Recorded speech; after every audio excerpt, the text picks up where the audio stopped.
Hi friends, இன்றைக்கி நம்ம இந்த வீடியோவில் என்ன பார்க்க போகிறோம்னா அண்ணா யூனிவர்சிட்டி ஜூன் 2024 செஷனோட பிஹெச்டி அட்மிஷன் டீட்டெயில்ஸ் அதுதான் பார்க்க போகிறோம். பிஹெச்டி அப்படின்னு சொன்னால் அது வந்து ஒரு ப்ரொஃபஷனல் டிகிரி. இப்போ நீங்கள் வந்து ஒரு ஏரியாவில் ரிசர்ச் பண்ணணும், நீங்கள் வந்து அந்த ஏரியாவில் நீங்கள் மாஸ்டர்ஸ் டிகிரி வச்சுருக்கீங்கன்னா நீங்கள் பிஹெச்டி பண்ணலாம். பிஹெச்டி பண்ணுறது யாருக்கெல்லாம் யூஸ்ஃபுல்னா, இப்போ நீங்கள் வந்து டீச்சிங் ஜாபில் இருக்கீங்கன்னா அது உங்களுக்கு ரொம்ப யூஸ்ஃபுல்லாக இருக்கும் உங்களோட கரியர் க்ரோத்தில். அந்த மாதிரி வந்து நீங்கள் ஏதாவது சயின்டிஸ்ட் ரிசர்ச் ஆர்கனைசேஷனில் ஒர்க் பண்ணிங்கனாலும் அது வந்து உங்களுக்கு ரொம்ப யூஸ்ஃபுல்லாக இருக்கும். அதே மாதிரி நீங்கள் வந்து ரிசர்ச்சில் இன்ட்ரெஸ்ட்டாக இருந்தாலும் நீங்கள் வந்து பிஹெச்டி பண்ணலாம். இம்பார்ட்டன்ட் டேட் ஃபார் அப்ளிகேஷன் வந்து ஆன்லைன் அப்ளிகேஷனோட ஸ்டார்ட் டேட் வந்து 19 to 11 AM ஸ்டார்ட் பண்ணுறாங்க. அதோட க்ளோஸ் என்றைக்கு முடியும்னா 9/3/2024 5:30 PM அது வந்து முடியும். வந்து நீங்கள் முடிச்ச பிறகு உங்களோட ஹார்ட் காப்பி சப்மிட் பண்ணுறதுக்கு லாஸ்ட் டேட் வந்து 16/3 அதாவது 16ஆம் தேதி வரைக்கும் 5:30 PM வரைக்கும் நீங்கள் வந்து ஹார்ட் காப்பி வந்து சப்மிட் பண்ணலாம். இதுக்கு யாரெல்லாம் எலிஜிபிள் அப்படின்னு பார்த்தீங்கன்னா, நீங்கள் வந்து ஏதோ ஒரு ஃபீல்டில் வந்து மாஸ்டர்ஸ் டிகிரி அதாவது பிஜி பண்ணியிருந்தீங்களா நீங்கள் வந்து இந்த பிஹெச்டிக்கு வந்து அப்ளை பண்ணலாம். இதுக்கு வந்து க்ரைட்டீரியா மார்க் அப்படின்னு பார்த்தீங்கன்னா மினிமம் வந்து நீங்கள் 55% கண்டிப்பாக வச்சுருந்தா தான் இந்த பிஹெச்டிக்கு அப்ளை பண்ண முடியும். அதே இது நீங்கள் வந்து 10 சிஜிபிஏக்கு வந்து மினிமம் வந்து 5.5 வச்சுருக்கணும். இப்போ நீங்கள் வந்து எஸ்சி எஸ்டி இந்த டிஃப்ரெண்ட்லி ஏபிள் கேண்டிடேட்ஸாக இருந்தால் இதில் வந்து உங்களுக்கு ஒரு கன்செஷன் இருக்குது. நீங்கள் வந்து 50% மார்க்கு இல்லை 5 சிஜிபிஏ இருந்தாலே நீங்கள் வந்து அப்ளை பண்ணலாம். இதுக்கு வந்து என்னென்ன எஜுகேஷன் குவாலிஃபிகேஷன் ஆல்ரெடி சொன்ன மாதிரி பிஜி பண்ணியிருக்கணும். இன்ஜினியரிங்காக இருந்தால் நீங்கள் எம்இ, எம்டெக்கு, எம்ஃபார்மு இல்லை எம்எஸ் பை ரிசர்ச் பண்ணியிருந்தால் நீங்கள் பிஹெச்டி அப்ளை பண்ணலாம். இதே இது வந்து நீங்கள் science and humanities arts college அப்படின்னா நீங்கள் வந்து எம்எஸ்சி இல்லை எம்எஸ் பை ரிசர்ச் இருந்தால் எம்சிஏ, இங்கிலீஷாக இருந்தால் எம்ஏ இது பண்ணியிருந்தாலே நீங்கள் வந்து பிஹெச்டி வந்து சயின்ஸ் அண்ட் ஹியூமனிட்டிஸில் அப்ளை பண்ணலாம். இதே இது நீங்கள் மேனேஜ்மெண்ட் சயின்ஸாக இருந்தால் நீங்கள் எதர் எம்பிஏ பண்ணியிருக்கணும் இல்லை MS by research in management பண்ணியிருக்கணும், இல்லைனா வந்து ஐஐஎம் ப்ரொவைட் பண்ணியிருக்க post graduate diploma in business management பண்ணியிருந்தா கூட நீங்கள் வந்து பிஹெச்டிக்கு அப்ளை பண்ணலாம். இதே நீங்கள் ஆர்கிடெக்சர் பிளானிங் ஃபீல்டில் இருந்தீங்கன்னா எம்ஆர்க்கு, எம்பிளானு, எம்எஸ்பி ரிசர்ச் பண்ணியிருந்தால் நீங்கள் வந்து ஆர்கிடெக்சரில் வந்து பிஹெச்டி டிகிரிக்கு அப்ளை பண்ணலாம். எஜுகேஷன் குவாலிஃபிகேஷன் அப்படின்னு பார்த்தீங்கன்னா இப்போ வந்து இதுக்கு நெக்ஸ்ட்டு வந்து இப்போ பிஹெச்டிக்கு இன்னொரு கோர்ஸ் இருக்குது. அது வந்து எம்எஸ் ப்ளஸ் பிஹெச்டி அப்படின்னு நீங்கள் பிஇ பண்ணியிருந்தீங்கன்னா நீங்கள் வந்து இதுக்கு அப்ளை பண்ணலாம். பிஇ முடிச்சுட்டு நீங்கள் வந்து இது ஒரே கோர்ஸாக வந்து நீங்கள் எம்எஸ்ஸும் முடிச்சிடலாம், பிஹெச்டியும் முடிச்சிடலாம். இதே இது நீங்கள் வந்து ஆர்கிடெக்சர் பிளானிங் இந்த குரூப்பில் இருந்தீங்கன்னா நீங்கள் வந்து பிஆர்க்கு பி பிளான் பண்ணியிருந்தாலே இதில் வந்து MS by research in architecture பிளானிங்க்கு வந்து அப்ளை பண்ணலாம். போத் பிஹெச்டி அப்புறம் எம்எஸ் ப்ளஸ் பிஹெச்டி இது ரெண்டுமே வந்து அண்ணா யூனிவர்சிட்டிஸ் வந்து உங்களுக்கு ப்ரொவைட் பண்ணுறாங்க. இதுக்கு நீங்கள் எந்த மாதிரி படிச்சிருக்கணும்னா நீங்கள் 10th முடிச்சிருக்கணும். இந்த ஆர்டரில் படிச்சிருக்கணும். 10th படிச்சிருக்கணும், அப்புறம் 12th அதாவது ஹையர் செகண்டரி படிச்சிருக்கணும், இல்லைன்னா டிப்ளமோ படிச்சிருக்கணும், அப்புறம் ஒரு யூஜி ஒரு பிஜி இப்படி படிச்சிருந்தீங்கன்னா இந்த ஆர்டரில் பண்ணியிருந்தீங்கன்னா நீங்கள் வந்து பிஹெச்டிக்கு வந்து அப்ளை பண்ணலாம். இல்லை 2 கேட்டகரி இருக்குது. ஒன்று ஃபுல் டைம், இன்னொன்று பார்ட் டைம்.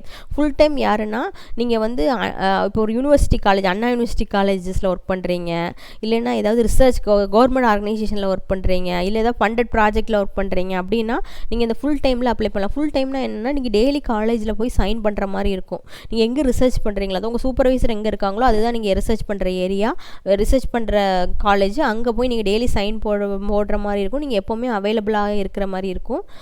இது வந்து யாரெல்லாம் பண்ணலாம்னா நீங்கள் இப்போ காலேஜில் ஒர்க் பண்ணிட்டு இருக்கீங்க, கவர்மெண்ட் காலேஜஸில் ஒர்க் பண்ணிட்டு இருக்கீங்க, யூனிவர்சிட்டி டிபார்ட்மெண்ட்ஸில் யூனிவர்சிட்டி காலேஜஸில் ஒர்க் பண்ணிட்டு இருக்கீங்க, இல்லைன்னா ஏதாவது ஃபண்டட் ப்ராஜெக்ட் அதாவது government, state government, central government, quasi government இவங்கெல்லாம் வந்து ஃபண்ட் பண்ணுற காலேஜுக்குள்ளேயே ஏதாவது ஃபண்டட் ப்ராஜெக்ட் அசோசியேட்டெல்லாம் ஒர்க் பண்ணிட்டு இருந்தீங்கன்னா அந்த காலேஜில் நீங்கள் பிஹெச்டி வந்து அப்ளை பண்ணலாம். இல்லை உங்கள் எம்ப்ளாயரே வந்து நீங்கள் ஃபுல்லாக பிஹெச்டி பண்ணிட்டு வாங்க 2-3 வருஷம் உங்களுக்கு லீவ் கொடுத்து உங்களை ரிலீவ் பண்ணியிருந்தாலும் நீங்கள் வந்து பிஹெச்டிக்கு அப்ளை பண்ணலாம். இல்லைனா ஏதாவது கவர்மெண்ட்டில் வந்து குவாலிட்டி இம்ப்ரூவ்மெண்ட் ப்ரோக்ராம் ஏஐசிடிலாம் ஸ்பான்சர் பண்ணுவாங்கள்ல அதில் வந்து உங்களுக்கு கிராண்ட் ஆயிருந்தாலும் நீங்கள் பண்ணலாம். இல்லைனா foreign national scholarship, exchange programme இந்த மாதிரி ப்ரோக்ராமில் ஒர்க் பண்ணிட்டு இருந்தாலும் அதாவது உங்களுக்கு வந்து உங்கள் கவர்மெண்ட்டே உங்களுக்கு ஸ்பான்சர் பண்ணும் அப்படின்னாலும் நீங்கள் ஃபுல் டைம் அப்ளை பண்ணலாம். ஃபுல் டைம்னா முக்கியமாக என்னென்னா நீங்கள் எப்போவுமே அந்த ஒரு நாள் ஃபுல்லாக அங்கே இருக்கிற மாதிரி இருக்கும், எல்லா டைமும் அங்கே போய் டெய்லி சைன் பண்ணுற மாதிரி இருக்கும். அதுதான் டிஃப்ரென்ஸ். நெக்ஸ்ட்டு பார்ட் டைம்னு ஒரு கேண்டிடேட்ஸ் இருக்காங்க. அவங்க யாருன்னா இப்போ நீங்கள் பிஹெச்டி பார்ட் டைம் அப்படின்னா நீங்கள் என்ன பண்ணணும்னா எங்கேயாவது வந்து ஒரு காலேஜில் நீங்கள் வந்து ஃபுல் டைம் ஃபேக்கல்ட்டியாக ஒர்க் பண்ணலாம். அதாவது எதர் இந்த யூனிவர்சிட்டி காலேஜஸில் இல்லை யூனிவர்சிட்டி டிபார்ட்மெண்ட்டில் இல்லை கவர்மெண்ட் பாலிடெக்னிக் காலேஜஸில் இல்லைனா வந்து மற்ற ஆர்கனைசேஷனில் இப்போ நீங்கள் அண்ணா யூனிவர்சிட்டிக்குள்ளே ஒர்க் பண்ணிட்டு இருந்தீங்க, அண்ணா யூனிவர்சிட்டி அஃபிலியேட்டட் காலேஜுக்குள்ளே ஒர்க் பண்ணேன்னா உங்களோட நேம் வந்து பார்ட் டைம் இன்டர்னல் ஸ்காலர்ஸ். இன்னொரு டைப் இருக்குது பார்ட் டைம் எக்ஸ்டர்னல் ஸ்காலர்ஸ். அவங்க யாருன்னா வேறு ஏதாவது செல்ஃப் ஃபைனான்சிங் காலேஜஸில் இல்லை யூஜிசி அப்ரூவ் பண்ண காலேஜில் ஒர்க் பண்ணவங்களா இருந்தாலும் அண்ணா யூனிவர்சிட்டியில் பண்ணலாம். இப்போ ஃபியூ இயர்ஸ்க்கு முன்னாடி வந்து அண்ணா யூனிவர்சிட்டியில் ஒர்க் பண்ணிட்டு இருந்தால் மட்டும்தான் அண்ணா யூனிவர்சிட்டியில் அப்ளை பண்ண முடியும். இப்போ அப்படி கிடையாது. வேறு ஆர்கனைசேஷனில், வேறு காலேஜஸில், self financing colleges, UGC approve பண்ண எந்த காலேஜஸில் நீங்கள் ஒர்க் பண்ணிட்டு இருந்தாலும் நீங்கள் வந்து அண்ணா யூனிவர்சிட்டியில் அப்ளை பண்ணலாம். அதே மாதிரி ஏதாவது கவர்மெண்ட் ஃபண்டட் லேபரட்டரிஸில், ரிசர்ச் அண்ட் டெவலப்மெண்ட் டிபார்ட்மெண்ட்ஸில், இதில் நீங்கள் கவர்மெண்ட் இதில் ஒர்க் பண்ணியிருந்தாலும் நீங்கள் வந்து அண்ணா யூனிவர்சிட்டியில் அப்ளை பண்ணலாம். இது பார்ட் டைம் எக்ஸ்டர்னல் ஸ்காலர்ஸ். நீங்கள் அதே மாதிரி நீங்கள் வேறு ஏதாவது ஆர்கனைசேஷனில், அதாவது வேறு ப்ரைவேட் ஆர்கனைசேஷனில் ஒர்க் பண்ணியிருந்தால் கூட நீங்கள் வந்து அண்ணா யூனிவர்சிட்டியில் அப்ளை பண்ணலாம். ஆனால் ஒரே ஒரு கண்டிஷன் என்னென்னா, உங்களோட சூப்பர்வைசர் வந்து அண்ணா யூனிவர்சிட்டி இந்த யூனிவர்சிட்டி காலேஜஸில் ஒர்க் பண்ணுற மாதிரி இருக்கணும். அதுதான் கண்டிஷன். அதே மாதிரி நீங்கள் அவங்கள்ட்ட வந்து நோ அப்ஜெக்ஷன் சர்டிஃபிகேட் வாங்கிட்டு நீங்கள் அப்ளை பண்ணணும். அது வந்து மெயின் கண்டிஷன். எந்தெந்த காலேஜஸில் இருந்தால் நீங்கள் part time external scholars apply இது பண்ணலான்னா, இப்போ நீங்கள் ஒரு கம்பெனியில் ஒர்க் பண்ணுறீங்கன்னா எந்தெந்த காலேஜஸில் உங்கள் சூப்பர்வைசர் இருந்தால் நீங்கள் வந்து இங்கே பிஎஸ்டி அனாலிசிஸில் பண்ணலான்னா, university supervisors from university departments, அதாவது CEG, ACT, MIT and SAP காலேஜஸில், university college of engineering BIT campus Tiruchi, Anna university regional campus such as கோயம்புத்தூரில் உள்ள college, Salem, Karaikudi, PST technology Coimbatore, அப்புறம் தியாகராஜர் காலேஜ் மதுரை, இங்கெல்லாம் வந்து நீங்கள் வந்து உங்கள் சூப்பர்வைசர் ஒர்க் பண்ணிகிட்டு இருந்தால் நீங்கள் பார்ட் டைம் எக்ஸ்டர்னல் ஸ்காலர்ஸாக ஒர்க் பண்ணலாம். அண்ணா யூனிவர்சிட்டியில் ஜாயின் பண்ணலாம். உங்கள் பிளேஸ் ஆஃப் ரிசர்ச் வந்து எங்கேன்னா நீங்கள் உங்கள் சூப்பர்வைசர் எங்கே ஒர்க் பண்ணுறாங்களோ அதுதான் உங்களோட பிளேஸ் ஆஃப் ரிசர்ச். எப்படி செலக்ட் பண்ணுவாங்கன்னா 2 இருக்குது. ஒன்று வந்து இன்டர்வியூ, இன்னொன்று ரிட்டன் டெஸ்ட்டு. ரிட்டன் டெஸ்ட் வந்து 70% வெயிட்டேஜ் இருக்கும். இன்டர்வியூக்கு வந்து 30% வெயிட்டேஜ். அந்த ரிட்டன் டெஸ்ட்டில் வந்து 25% வந்து எந்த இதுலேருந்து கேட்பாங்க, ரிசர்ச் மெத்தடாலஜிலேருந்து கேட்பாங்க. 75% வந்து உங்களோட மெயின் சப்ஜெக்ட்லேருந்து கேட்பாங்க. எக்ஸாம் வந்து 2 மணி நேரம் நடக்கும், 100 மார்க்குக்கு நடக்கும். இந்த இன்டர்வியூ அந்த ரிட்டன் டெஸ்ட்டு பேஸ் பண்ணி ஒரு கட் ஆஃப் மார்க் க்ரியேட் பண்ணி அது பேஸ் பண்ணி தான் வந்து உங்களுக்கு செலெக்ஷன் லிஸ்ட்டு போடுவாங்க. அதுக்கப்புறம் உங்களுக்கு அட்மிஷன் நடக்கும். மினிமம் அப்போ டூரேஷன் இருக்குது. அதாவது மினிமம் எவ்வளோ வருஷம் பண்ணணும், மேக்ஸிமம் எவ்வளோ வருஷம் வரைக்கும் பண்ணலாம் அப்படின்னு. இப்போ நீங்கள் இன்ஜினியரிங் டெக்னாலஜி, ஆர்கிடெக்சர் பிளானிங் இந்த மாதிரிலாம் இருந்தாங்கன்னா மினிமம் நீங்கள் 2 வருஷம் கண்டிப்பாக அந்த பிஹெச்டி பண்ணி தான் ஆகணும். மேக்ஸிமம் வந்து 6 வருஷம். அதே இது நீங்கள் வந்து இது ஆர்கிடெக்சர் அண்ட் பிளானிங்காக இருந்தால் மினிமம் டூரேஷன் வந்து 4 வருஷம், மேக்ஸிமம் வந்து நீங்கள் 8 வருஷம் வரைக்கும் இந்த பிஹெச்டியை பண்ணலாம். அப்புறம் வந்து இதுக்கு என்னென்ன ப்ரொசீஜர் அப்படின்னு பார்த்தோன்னா, ஃபஸ்ட்டு வந்து கோர்ஸ் ஒர்க். நீங்கள் வந்து உங்களை செலக்ட் பண்ணிட்டாங்கன்னா உங்களுக்கு ஒரு போர்ட் ஆஃப் மெம்பர்ஸ் செலக்ட் பண்ணுவாங்க. இந்த டாக்டரல் கமிட்டின்னு ஒன்று செட் பண்ணுவாங்க. அந்த கமிட்டியில் வந்து ஒரு ரெண்டு ஸ்டாஃப்ஸ் இருப்பாங்க. உங்கள் சூப்பர்வைசர் மட்டும் இல்லாமல் ஒரு 2 எக்ஸ்பர்ட் மெம்பர், நீங்கள் எந்த ஏரியாவில் வந்து ரிசர்ச் பண்ண போகிறீங்களோ அதுலேருந்து 2 எக்ஸ்பர்ட் மெம்பரை செலக்ட் பண்ணி ஒரு கமிட்டி மாதிரி வைப்பாங்க. அவங்கெல்லாம் சேர்ந்து நீங்கள் எந்த இதில் வந்து ரிசர்ச் பண்ண போகிறீங்க நீங்கள் முடிவு பண்ணியிருப்பீங்களா, அந்த ஏரியாவில் வந்து உங்களுக்கு 4 கோர்ஸ் ஒர்க்கு வந்து பண்ண சொல்லுவாங்க. அந்த கோர்ஸ் ஒர்க்னா என்னென்னா, நம்ம ரெகுலராக படிப்போம்ல அந்த சப்ஜெக்ட் தான். அது வந்து நம்ம மாஸ்டர்ஸ் பண்ணுறாங்கல்ல அவங்க கூட சேர்ந்து நம்ம பண்ணுற மாதிரி இருக்கும். அது வந்து நீங்கள் ஏற்கனவே உங்கள் பிஜியில் பண்ணாத கோர்ஸ் ஒர்க்காக இருக்கணும். அப்புறம் நீங்கள் அந்த கோர்ஸ் பண்ணி முடிச்சுட்டு அப்புறம் என்னென்னா பண்ணிவிட்டு உங்களுக்கு ஒரு எக்ஸாம் மாதிரி வைப்பாங்க. ஒரு காம்ப்ரிஹென்சிவ் எக்ஸாம் வைப்பாங்க. அந்த எக்ஸாமில் வந்து நீங்கள் வந்து குவாலிஃபை ஆகிருக்கணும். குறிப்பிட்ட பர்சன்டேஜ் எடுத்து குவாலிஃபை ஆகிட்டீங்கன்னா அதுக்கப்புறம் உங்கள் ரிசர்ச் ஒர்க்கை நீங்கள் ஸ்டார்ட் பண்ணலாம். அப்புறம் நீங்கள் எப்படி பண்ணணுமோ அவங்க மெத்தடாலஜி நீங்கள் எப்படி நீங்கள் நினைக்கிறீங்களோ அந்த மாதிரி உங்கள் ரிசர்ச்சை பண்ணி முடிக்கணும். பண்ணி முடிச்சுட்டு நீங்கள் அதில் என்ன கண்டுபிடிச்சிங்கிறத ஒரு 2 பேப்பர் ஜேர்னல் பேப்பர்ஸில் வந்து பப்ளிஷ் பண்ணணும். எந்தெந்த ஜேர்னலில் பப்ளிஷ் பண்ணலாங்கிறது அண்ணா யூனிவர்சிட்டி வெப்சைட்டில் வந்து ப்ரொவைட் பண்ணியிருப்பாங்க. அனெக்சர்ஸாக ப்ரொவைட் பண்ணியிருப்பாங்க. அந்த லிஸ்ட்லேருந்து நீங்கள் ஒரு பேப்பர் மினிமம் கண்டிப்பாக போட்டால் தான் வந்து உங்கள் பிஹெச்டி நீங்கள் கம்ப்ளீட் பண்ண முடியும். அப்புறம் நீங்கள் முடிச்சுட்டு அந்த பேப்பரில் பப்ளிஷ் பண்ணிட்டேங்கிறத பண்ணிவிட்டு அப்புறம் உங்களை ஒர்க்கை வந்து ஒரு சினாப்சிஸ் மாதிரி ஒரு சின்ன ஃபார்மேட், ஒரு தீசிஸ் மாதிரி ஒரு சின்னதாக ஒரு ஷார்ட் ஃபார்மில் ஒரு சினாப்சிஸாக ரெடி பண்ணி நீங்கள் எந்த பேப்பரில் போட்டிருக்கீங்களோ அந்த டீட்டெயில்ஸ்லாம் வச்சு நீங்கள் சினாப்சிஸ் சப்மிட் பண்ண வேண்டியது இருக்கும். அந்த சினாப்சிஸை வந்து அண்ணா யூனிவர்சிட்டி அக்செப்ட் பண்ணிட்டாங்கன்னா அப்புறம் உங்கள் ஃபைனல் அது 3 மாதத்துக்குள்ளே நீங்கள் வந்து உங்களோட ஃபைனல் தீசிஸ் சப்மிட் பண்ணிடலாம். அப்புறம் அந்த ஃபைனல் தீசிஸ் வந்து ஒரு இந்தியன் எக்ஸாமினருக்கு போகும், ஒரு ஃபாரின் எக்ஸாமினருக்கு போகும். அவங்க 2 பேரும் ஓகே அப்படின்னு சொல்லிட்டாங்க, உங்களோட ஒர்க்கு ரெக்கமெண்டட் அப்படின்னு சொல்லிட்டாங்க, நல்லா பண்ணியிருக்கீங்க அப்படின்னு அவங்க அக்செப்ட் பண்ணி ரிப்போர்ட் அனுப்பிட்டாங்கன்னா அதுக்கப்புறம் உங்கள் இங்கே ஒரு பப்ளிக் ஐஓ வாய்ஸ் எல்லோரும் முன்னாடியும் உங்கள் ப்ராஜெக்டை வந்து ப்ரெசென்ட் பண்ண வேண்டியது இருக்கும். அதுவும் ஓகே ஆகிடுச்சுன்னா உங்களுக்கு வந்து டிகிரி வந்து பிஹெச்டி டிகிரி அவார்ட் பண்ணிடுவாங்க. அதுக்கப்புறம் ஃபீஸ் அப்படின்னு பார்த்தோன்னா ஃபஸ்ட்டு இப்போ அப்ளை பண்ணும் போது நான் ரீஃபண்டபிள் ஃபீஸ் ஒன்று இருக்குது. அது வந்து ஜெனரல் கேட்டகரி ஸ்டூடெண்ட்ஸுக்கு வந்து 1000 + GST 18% GST. அது தமிழ்நாட்டில் இருக்க SC ST SCA கேண்டிடேட்ஸுக்கு 600 + 18% GST. அதே அதர் ஸ்டேட் கேண்டிடேட்ஸாக இருந்தால் உங்களுக்கு வந்து 1000 + 18% GST. இது இல்லாமல் நீங்கள் செலக்ட் ஆகிட்டீங்கன்னா உங்களுக்கு வந்து செமஸ்டர் நீங்கள் வந்து ஒரு 20,000 கிட்ட பே பண்ண வேண்டியது, 20,500 கிட்ட பேமெண்ட் பண்ண வேண்டியது இருக்கும்.